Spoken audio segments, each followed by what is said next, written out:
Bharatiya Janata party जब सीधे सीधे आरक्षण के खिलाफ नहीं बोल पा रही है, आरक्षण को खत्म करने के लिए नहीं बोल पा रही है, क्योंकि उन्हें वोट का डर है, इसीलिए पीछे से वो समाजवाद को खत्म करने की बात कर रही है।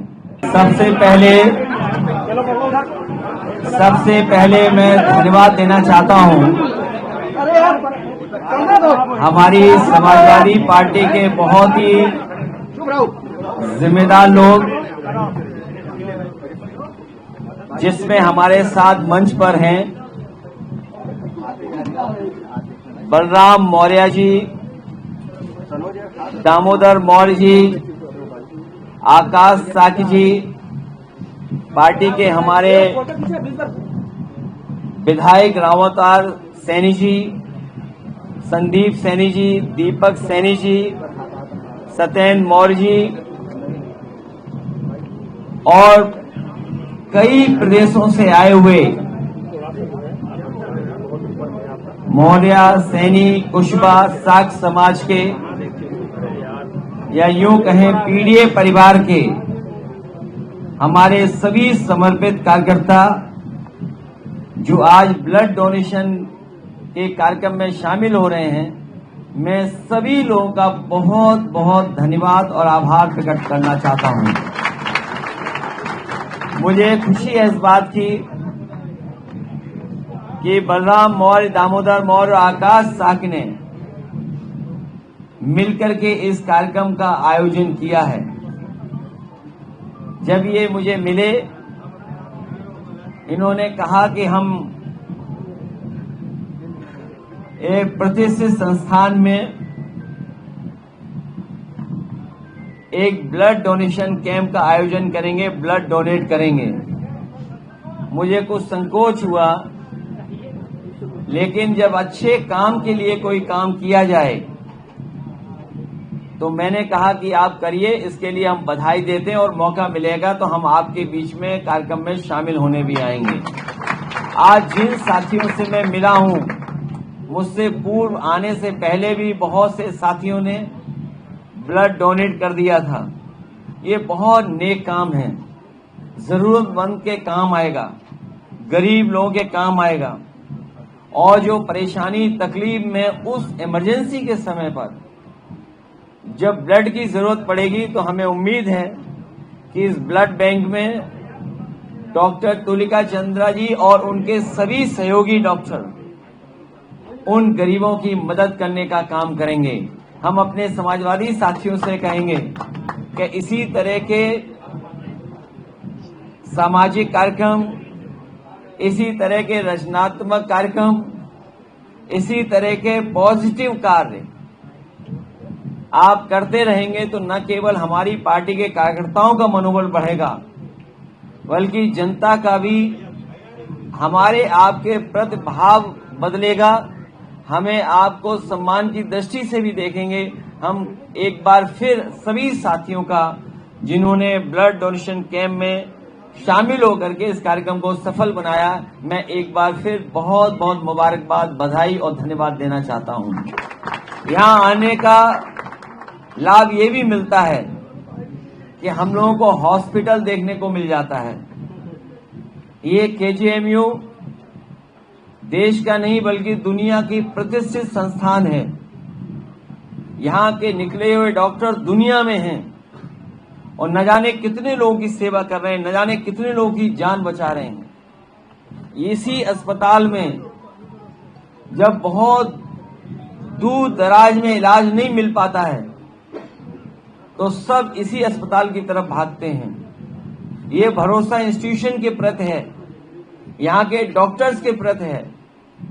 हम इस मौके पर ये भरोसा दिलाना चाहते हैं कि जो लोग ये सपना दिखा रहे हैं कि विकसित भारत बनेगा, विश्व गुरु बनेगा, मुझे नहीं पता कि वो किस रास्ते से विश्व गुरु बनाएंगे या विकसित भारत बनाएंगे, लेकिन आज इंस्टीट्यूशन के डॉक्टर्स, इंस्टीट्यूशन के सभी कर्मचारियों को और आई हुई जनता के माध्यम से और अपने प्रेस के साथियों के माध्यम से मैं भरोसा दिलाता हूं कि समाजवादी सरकार बनेगी तो न केवल देश की बल्कि दुनिया की सबसे बढ़िया इंस्टीट्यूशन बनाने के लिए कितना भी संसाधन देना पड़ेगा, इस अस्पताल को और पूरे प्रदेश के अस्पतालों का इंफ्रास्ट्रक्चर से लेकर के इलाज बेहतर करके अपने गरीबों को सुविधा दिलाने का काम करेंगे।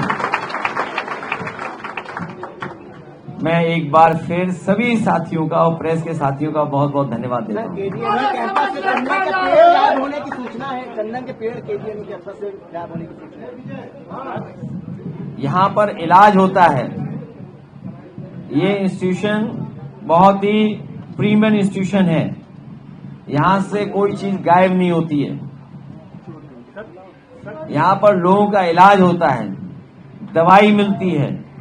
तकलीफ और परेशानी में लोग आते हैं, उनका पूरा इलाज और उन्हें स्वस्थ करके भेजने की कोशिश होती है। और गरीबों के लिए संस्था और काम करे, ये ऐसी हमारी कामना है। सर, सरकार जेपी कह रही है कि जहाँ भी विवाद और तमाम चीजें हो रही हैं, उनको जो विपक्ष है, खासकर सपा जो है, वो जाति धर्म से जोड़ के देख रही है, जबरदस्ती इस तरह के मुद्दे बनाए जाते हैं। अब लोग बड़ी परेशानी में हैं। लोग टोपी लगा करके घूम रहे हैं, किसी को कुछ दिखाई न दे जाए, किसी को कुछ दिखाई न दे जाए, इसलिए टोपी लगा करके भी लोग रह रहे हैं, घूम रहे हैं। अभी मैंने देखा टीवी पर एक बीजेपी के बड़े नेता समाजवादी पार्टी को नवाजवादी बोल रहे थे। मैंने उनकी सर की तरफ देखा तो सर पे बाल ही नहीं थे उनके।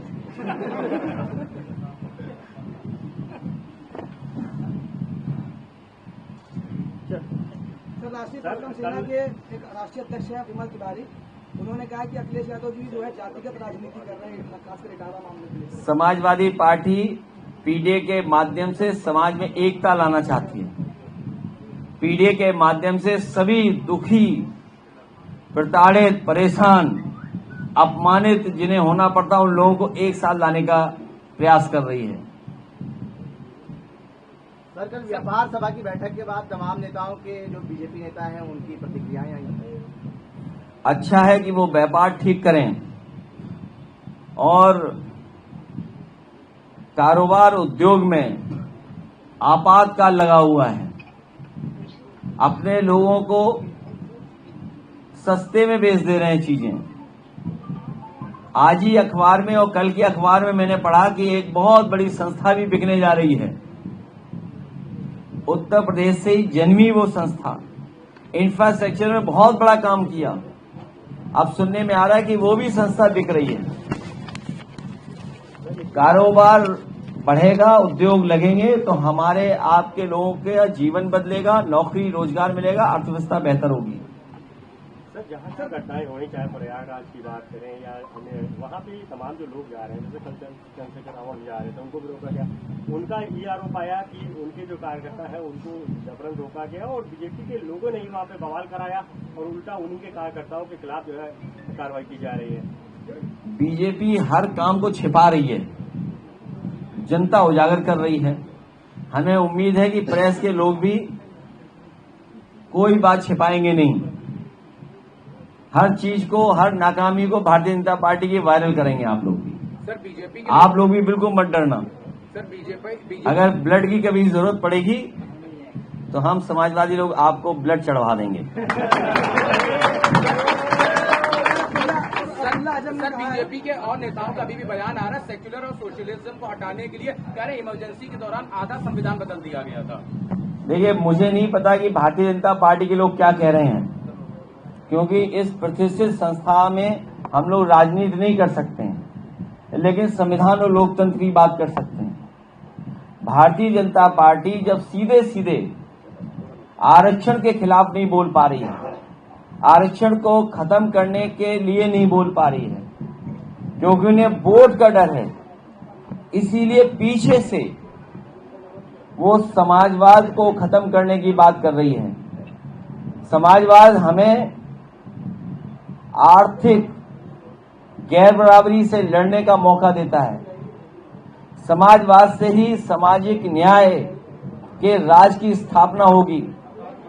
ये बाबा साहब भीमराव अम्बेडकर जी के संविधान में जो आरक्षण मिला है, जो आरक्षण हमारे और आपको मिला है, जिसकी वजह से हम लोग समाज में बराबरी पे आ गए हैं, ये उन्हें तकलीफ है। तो सीधा सीधा बाबा साहब भीमराव अम्बेडकर जी का आरक्षण नहीं खत्म करना चाहते हैं, पीछे से समाजवाद के खिलाफ बोलना चाहते हैं। समाजवाद का मतलब हुआ कि हमारी आर्थिक गैरबराबरी और सामाजिक जो गैरबराबरी थी, जो आरक्षण से खत्म हो रही थी, उसके खिलाफ लोग हैं। ये आरक्षण के खिलाफ लोग हैं, इसीलिए समाजवाद के खिलाफ लोग हैं। जो लोग समाजवाद के खिलाफ लोग हैं वो संविधान के खिलाफ लोग हैं, और जो संविधान के खिलाफ लोग हैं वो भारत के शानदार लोकतंत्र के खिलाफ लोग हैं, और ये कम्युनल रास्ता अपनाना चाहते हैं, इसलिए सेकुलरिज्म के खिलाफ हैं। इनकी पार्टी का जब पहला अधिवेशन हुआ था, उसका स्पॉन्सरशिप पता है किसने की थी? जैसे आपके भी कार्यक्रम होते हैं तो ऐड होते हैं, ऐड के बिना आपका भी चैनल नहीं चलेगा। इसी तरह भारतीय जनता पार्टी की जो पहला स्थापना अधिवेशन था, उसमें फंडिंग पता नहीं किस किस ने की थी। ये भाजपा वालों से पूछो जो नवाजवादी बोल रहे हैं, और जिस दिन आप उनकी फंडिंग के बारे में जान जाओगे, उस दिन सपा को नवाजवादी नहीं कहोगे, भारतीय जनता पार्टी को नवाजवादी आप कहोगे। क्योंकि उनके पहले जो अधिवेशन हुआ था बंबई में, उस अधिवेशन को आर्थिक रूप से मदद करने का काम नवाजवादी लोगों ने ही किया था, इसलिए उन्हें नवाजवादी स्थापना दिवस के दिन से याद है। अब्दुल्ला आजम ने कहा है, अब्दुल्ला आजम कह रहे हैं कि उनके परिवार के लिए आज भी आपातकाल जैसी स्थिति है। जिनके परिवार, हालांकि आजम खान इमरजेंसी में जेल में भी रहे थे काफी समय तक, तो उन्होंने कहा कि आज भी उनके परिवार, उन्हें भारतीय जनता पार्टी ने फंसाया झूठे केस लगा करके। आप देखिए, आप आलनी मोहम्मद आजम खान साहब ने यूनिवर्सिटी बनाई, एक्ट के तहत वो चांसलर बने। उन्होंने भी 200-300 एकड़ जमीन लेकर के medical college, paramedical college, nursing college बनाया, एक यूनिवर्सिटी तैयार की। जिस व्यक्ति के जिनके नाम पर यूनिवर्सिटी है, देश की आजादी में मौलाना जौहर साहब का बहुत बड़ा योगदान रहा। अगर उन्होंने ये यूनिवर्सिटी बनाई है कैबिनेट पर से पास कर करके, विधानसभा से पास कर करके, तो हमारे उत्तर प्रदेश के मुख्यमंत्री जी ने भी यूनिवर्सिटी बनाई है, उन्होंने भी अपने गुरु के नाम पे बनाई है, उन्होंने भी एक्ट का पास कर करके खुद चांसलर बन गए। अगर मौलाना जौहर यूनिवर्सिटी के लिए चांसलर मोहम्मद आजम खान साहब बने, तो अभी यूनिवर्सिटी जो कल उद्घाटन होने जा रही है, उसी विधानसभा, उसी कैबिनेट के तरीके से, उन्हीं कानूनों की वजह से उतनी ही जमीन एक्वायर कर करके हमारे मुख्यमंत्री खुद चांसलर बन गए, खुद यूनिवर्सिटी का उद्घाटन कर रहे हैं। तो एक व्यक्ति जो यूनिवर्सिटी बंद करता हो, वो फुल यूनिवर्सिटी चला रहा है। ये बात समझ में नहीं आ रही है। लखनऊ में गोमती सफाई का घोटाला सामने आया है। गोमती सफाई नहीं, इन्होंने पैसे का सफाया किया है। भारतीय जनता पार्टी ने नदियां नहीं साफ की हैं, पैसे का सफाया किया है, बजट का सफाया किया है। उसी का परिणाम है गोमती गंदी है। जितनी सुंदर अच्छी गोमती बन रही थी उसको बर्बाद कर दिया इन्होंने। आज हम लोगों ने तय किया है वीरांगना ऊदा देवी पासवान जी का भी स्मारक और उनकी प्रतिमा पासी, उनका प्रतिमा लगेगी गोमती के रिवर फ्रंट पर, और समाजवादी सरकार बनेगी तो इस रिवर फ्रंट को बहुत सुंदर बनाया जाएगा। सम्राट अशोक की भी प्रतिमा लगेगी, भगवान बुद्ध की भी प्रतिमा लगेगी। और पत्रकार साथियों, आपका बहुत बहुत धन्यवाद। अगर आप ये वीडियो YouTube पर देख रहे हैं तो हमारे चैनल को सब्सक्राइब करें और बेल आइकन को दबाना ना भूलें। अगर आप Facebook पर ये वीडियो देख रहे हैं तो हमारे पेज को लाइक करें।